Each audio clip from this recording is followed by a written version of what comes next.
social, cultural i esportiva, és una ciutat que en els darrers anys ha anat creixent a mida que la població s'ha anat ubicant a les parts noves de la ciutat. A l'última dècada ha esdevingut una millora en molts serveis, amb el propòsit de conscienciar i fer entendre al ciutadà que els diners dels impostos són molt importants per a la ciutat. Per millorar la ciutat. Porque paga la Comunidad Europea. Yo creo que son mejoras, porque tienen que hacer unos gastos y dar faena a gente. Home, jo crec que hi ha bastantes botigues i, vulguis que no, la gent passa bastant més i això incentiva que la gent compri. No tengo ni idea, pero habrá que mirar de gastar un poco de dinero en algún lado. Jo penso que és per afavorir el comerç. Estan fent les obres bàsicament en tot el que és l'àrea comercial forta d'aquí de Granollers. Quan van fer les obres i tot, i al cap d'un temps que representava que ja estava acabat, torna a obrir-ho, no sé què, que les rajoles es trencaven. Hi ha alguna cosa que, com per exemple, quan es va fer la plaça de la Corona, no m'ha de funcionar gaire. Ja fa anys que s'havien de fer alguns carrers que estaven molt malament i no hi havia diners, però ara com que la comunitat ho paga.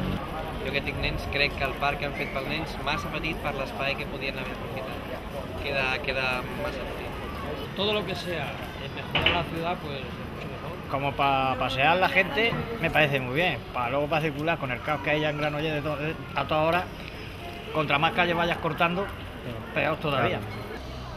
Entesa aquesta opinió, els botiguers han donat el seu punt de vista, no només com a empresaris, sinó com a ciutadans, considerant aquestes obres més un benefici que un problema. Yo creo que para mejorar un poco la calle y ponerla en plan peatonal. Sí, porque se nota porque no es lo mismo cuando está la calle abierta que cuando está en obras, que fluye el recorrido. Per reduir el tràfic sí, per ajudar que la gent que a aquesta plaça, per exemple, abans no podies passar, tenies aquí al carrer, tenies que vigilar molt la porta perquè si no sortia corrent, aquí estaven els cotxes al carrer. A veure, en aquest sentit dona tranquil·litat.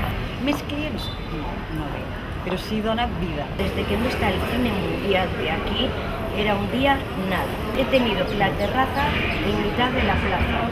Me está evitando muchísimo trabajo. El sábado yo sí te digo que tenemos mucha más remuneración de caja por la gente que pasea por la plaza.